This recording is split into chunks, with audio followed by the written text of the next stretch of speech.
देश के 4 राज्य विशेष रूप से हिमाचल, पंजाब, हरियाणा, दिल्ली, उत्तर प्रदेश, 5 राज्य पूरी तरीके से बाढ़ से प्रभावित है। अगर हम दिल्ली की बात करें तो दिल्ली में आपको बारिश नहीं दिखी। मीडिया के मित्र यहां बैठे हैं, आप ही वेरीफाई कर सकते हैं, किसी दूसरे प्रमाण की जरूरत नहीं है। आप खुद इस बात को प्रमाणित कर सकते हैं कि दिल्ली में पिछले 3 दिनों से बारिश नहीं हुई। और अगर 3 दिनों से बारिश नहीं हुई तो बाढ़ का कारण क्या है? इस बाढ़ के पीछे की वजह क्या है? इस बाढ़ के पीछे की वजह है भारतीय जनता पार्टी और केंद्र सरकार की दिल्ली के प्रति दुर्भावना।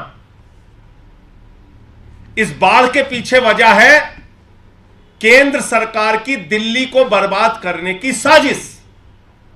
इस बाढ़ के पीछे वजह है मोदी जी और भारतीय जनता पार्टी के मन में छिपी हुई नफरत, जो कई बार ऐसी घटनाओं में निकलकर बाहर आती है। यह एक आपदा की स्थिति है, देश के किसी हिस्से में आ सकती है, दूसरे हिस्सों में आपदा आती है। हमारे माननीय मुख्यमंत्री केजरीवाल जी सहयोग के लिए हाथ बढ़ाते हैं, बताइए हम आपके लिए क्या कर सकते हैं। केरल की सरकार हो या कोई दूसरे राज्य की सरकार, आज दिल्ली के अंदर बगैर बारिश के यह बाढ़ जो है और जो खतरे के निशान से पानी ऊपर चला गया, यह बाढ़ प्रायोजित बाढ़ है। यह बाढ़, यह आपदा प्रायोजित की गई आपदा है। मैं ये पूरी जिम्मेदारी के साथ आपको बताना चाहता हूं। और ऐसा मैं इसलिए कह रहा हूं कि आदरणीय प्रधानमंत्री जी तो 5 राज्यों को उनके हालत पे अनाज छोड़ के भाग गए फ्रांस। वो तो सैर पे निकल गए फ्रांस की। ऐसे समय में जब देश के 5 राज्य उत्तर प्रदेश, दिल्ली, हरियाणा, पंजाब, हिमाचल बाढ़ की तबाही झेल रहे हैं, ऐसे समय में देश के प्रधानमंत्री भारत छोड़ के फ्रांस की सैर पे निकल गए। कोई बात नहीं, लेकिन कम से कम अपनी पार्टी के नेताओं को तो समझा के जाते प्रधानमंत्री जी। उनसे ये तो कहते कि ऐसी परिस्थिति में संवेदनशीलता दिखाओ। लेकिन वही गंदी राजनीति, वही घटिया राजनीति, वही आरोप प्रत्यारोप। मिल गया है मौका, केजरीवाल को टारगेट करो। अरे अरविंद केजरीवाल तो अपने मंत्रियों के साथ फील्ड पर मौजूद हैं, बाढ़ग्रस्त क्षेत्रों का दौरा कर रहे हैं। हमारे मंत्री सौरभ भारद्वाज जी हों, आतिशी हों, रात भर इस बाढ़ की स्थिति को कैसे ठीक किया जाए, नियंत्रित किया जाए, उसके लिए काम कर रहे हैं। हमारे विधायक, हमारे पार्षद लोगों की सेवा में जुटे हुए हैं। बताइए आपको उत्तर प्रदेश और हरियाणा के मुख्यमंत्री कोई तस्वीर दिखी हो? कहीं पे काम करते हुए उनके मंत्री विधायक दिखे हो? लेकिन एक काम पे लगा दिया मोदी जी ने कि बस मौका मिल गया है, भले ही बर्बाद होते हैं लोग, बर्बाद हो, बाढ़ में डूब जाए, मौका मिल गया, टारगेट करो। अब बीजेपी वालों जुट जाओ, सब लोग टारगेट करने पे लगे हुए, मजाक उड़ा रहे हैं, मीम बना रहे हैं। तुम ये नहीं समझ रहे हो बीजेपी के लोगों कि तुम्हारा मीम जनता के दिलों में बन रहा है, जो ये काम कर रहे हो तुम। हरियाणा हथनी कुंड बैराज,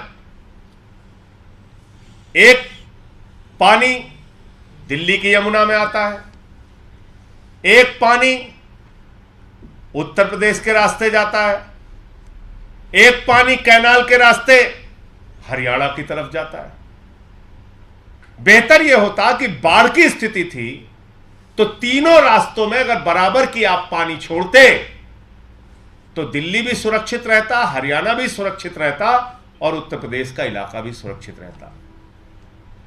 लेकिन बीजेपी के मन में जो नफरत और दुर्भावना है, उसके कारण उन्होंने सोचा कुछ भी हो जाए, बस दिल्ली को बर्बाद करना है, यहीं पे पूरा पानी छोड़ दो। और मैं पूरे लॉकशीट के साथ आपको बता रहा हूं, ये आप लोग चेक कर सकते हैं, देख सकते हैं।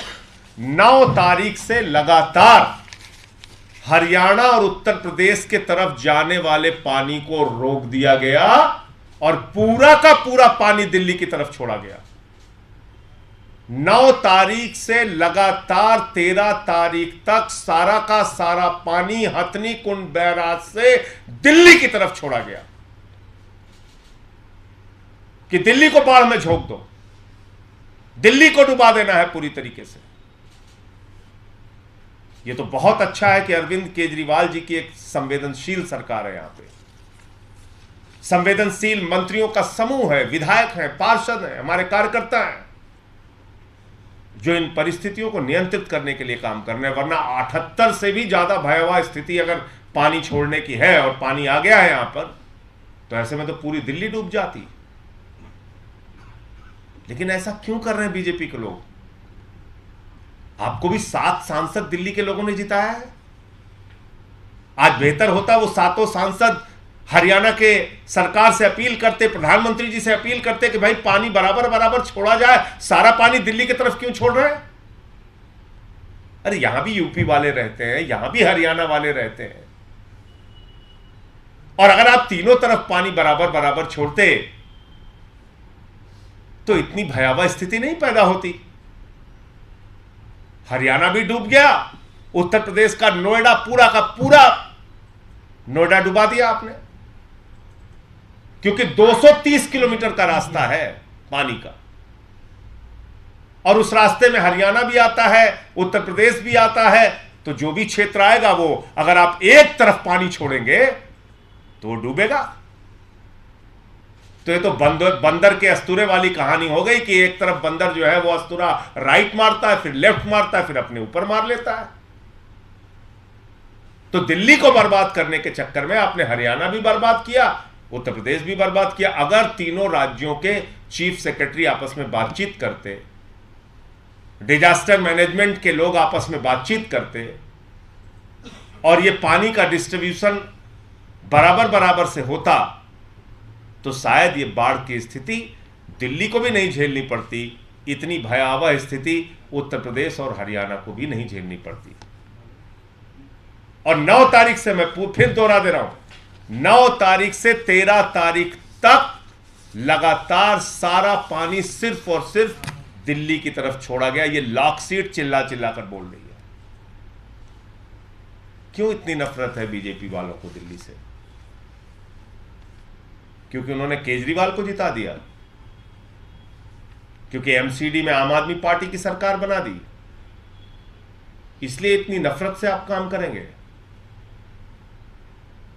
मुझे शर्म आती है कि ऐसी आपदा की परिस्थिति में भी भारतीय जनता पार्टी के सांसद, भारतीय जनता पार्टी के नेता, उनके दिल्ली के तमाम प्रदेश कार्यकारिणी के और राष्ट्रीय कार्यकारिणी के लोग, और यहां तक कि केंद्रीय मंत्री अनुराग ठाकुर दिल्ली की मुसीबत पर मजाक उड़ा रहे हैं,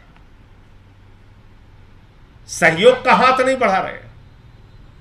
कैसे यहां के लोगों की मदद हो सकेगी उसकी चिंता नहीं कर रहे हैं। अब मैं आपको 2 वीडियो दिखाता हूं जिससे इनकी पूरी सच्चाई का आपको पता चल जाएगा। ये है ईजेसी, और इसमें बिल्कुल भी फ्लो नहीं है, और ये हथनी कुंड से यूपी के लिए जाता है। ये देखिए सूखा हुआ है कैनाल पूरा, जब से पानी आ रहा है, जब से कोई पानी नहीं छोड़ा गया। ये ईस्टर्न कैनाल है, हथनी कुंड से ईस्टर्न कैनाल के आसपास है, और सारा जितना भी जोर है वो दिल्ली की साइड को निकाल के जा रहा है। ये हथनी कुंड बैराज है, और डिस्चार्ज करा जा रहा है तो हथनी कुंड से दिल्ली की तरफ। और आगे दिखाइए।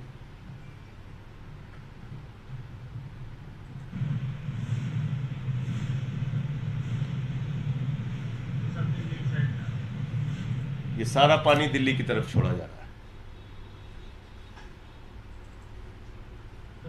जेसी इसकी कैपेसिटी के भी अनुसार इसमें बहुत कम पानी छोड़ रहा है।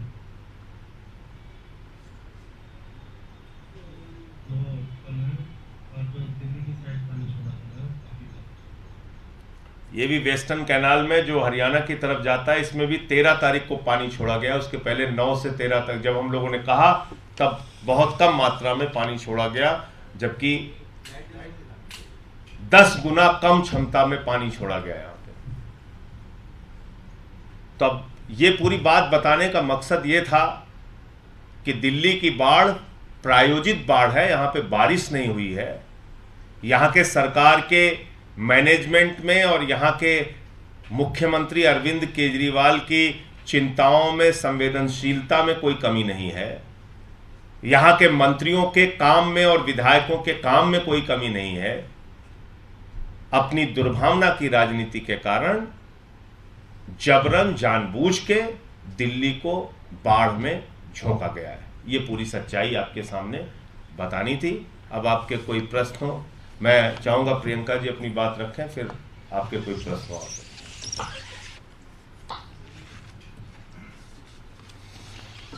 Sincere welcome to all of you.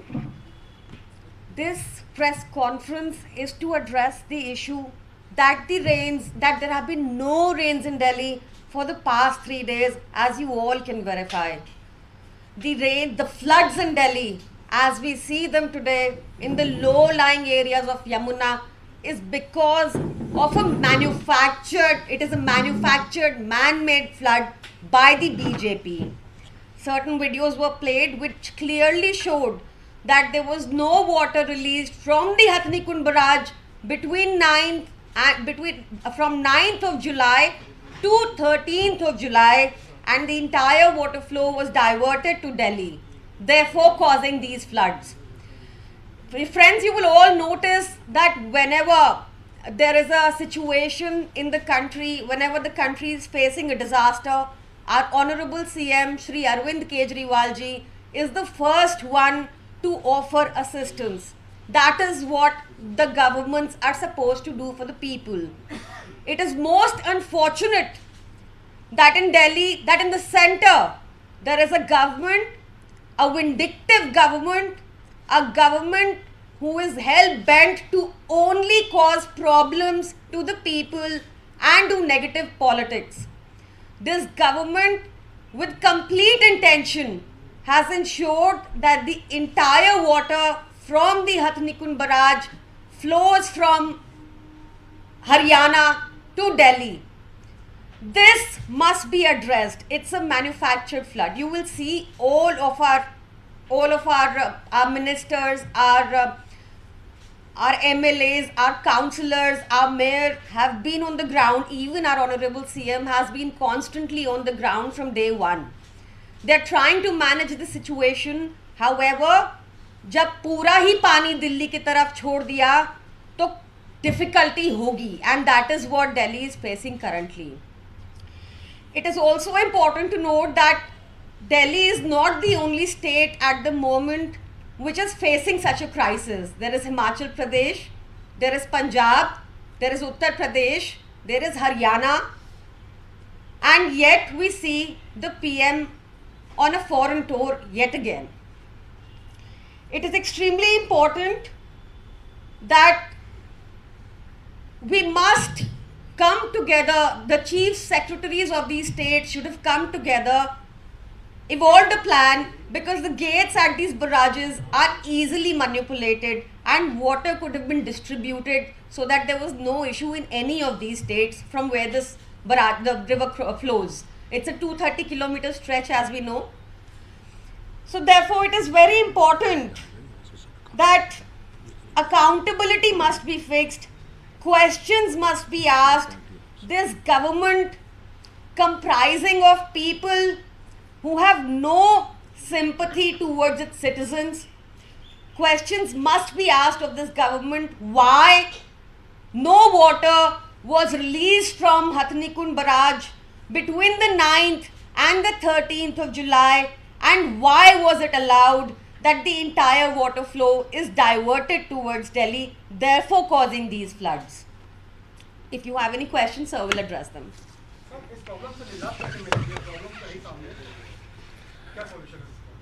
देखिए, ये विषय हम लोगों ने उठाया है और आप लोगों के माध्यम से भी मैं समझता हूँ आप सबसे भी अनुरोध है कि कृपा करके इस मामले को उठाइए। ये बहुत ही संवेदनशीलता का मामला है कि आप दिल्ली को जानबूझकर अपनी राजनीति के चक्कर में, अपनी दुर्भावना के चक्कर में बाढ़ के अंदर झोंक रहे हैं। ये ठीक बात नहीं है।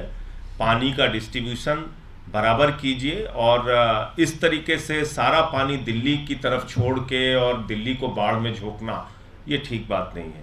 तो मैं समझता हूँ कि निश्चित रूप से इसके बारे में केंद्र सरकार को भी हस्तक्षेप करना चाहिए और राज्य सरकारों को भी कदम उठाना चाहिए। हरियाणा के मुख्यमंत्री का बयान है, उन्होंने कहा है कि आम आदमी पार्टी को सवाल उठा रही है राजनीति है सीधे तौर पे, और क्योंकि डैम में ये बराज है तो पानी स्टोर करके नहीं रख सकते, छोड़ना पड़ेगा। देखिए, ऐसा है कि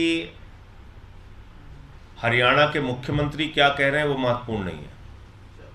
हमने तो प्रमाण के सहित आपको दिखा दिया और ये लॉकशीट जो है ये झूठ तो नहीं बोल रही है।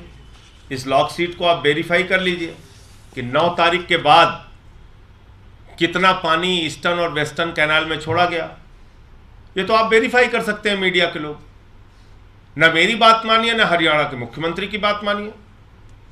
प्रत्यक्ष को किस प्रमाण की जरूरत है? ये तो प्रत्यक्ष तौर पे मैं आपको दिखा रहा हूं। इसको आप वेरीफाई कर लीजिए और फिर हरियाणा के मुख्यमंत्री से पूछिए कि ऐसा क्यों किया उन्होंने, किसके कहने पे किया उन्होंने। तो फिर यही बात दोहरा के मैं कह रहा हूं कि अपने दुर्भावना की राजनीति के कारण ऐसा मत कीजिए। दिल्ली के मुख्यमंत्री तो काम कर ही रहे दिन रात। 20,000 लोग रिलीफ कैंप के अंदर हैं। बहुत सारे प्रभावित क्षेत्रों से उनको हटा के रिलीफ कैंप में रखा गया। लोगों को उनको भोजन आदि की जो व्यवस्था है वो भी हो रही है। कल से अभी हमारे विधायक महेंद्र गोयल जी बता रहे हैं कि यहाँ पार्टी कार्यालय से भी हम लोग भोजन आदि की व्यवस्था करेंगे। जो हमें करना हम तो कर रहे हैं, लेकिन एक मुसीबत होती है प्राकृतिक, एक मुसीबत होती है प्रायोजित। तो ये मुसीबत दिल्ली के ऊपर प्रायोजित मुसीबत है। मैं आप लोगों को यह सिर्फ बताना चाहता हूं। ये स्पॉन्सर्ड फ्लड यहां पे पैदा किया गया, प्रायोजित बाढ़ की स्थिति यहां पे पैदा किया गया। ये ठीक बात नहीं है।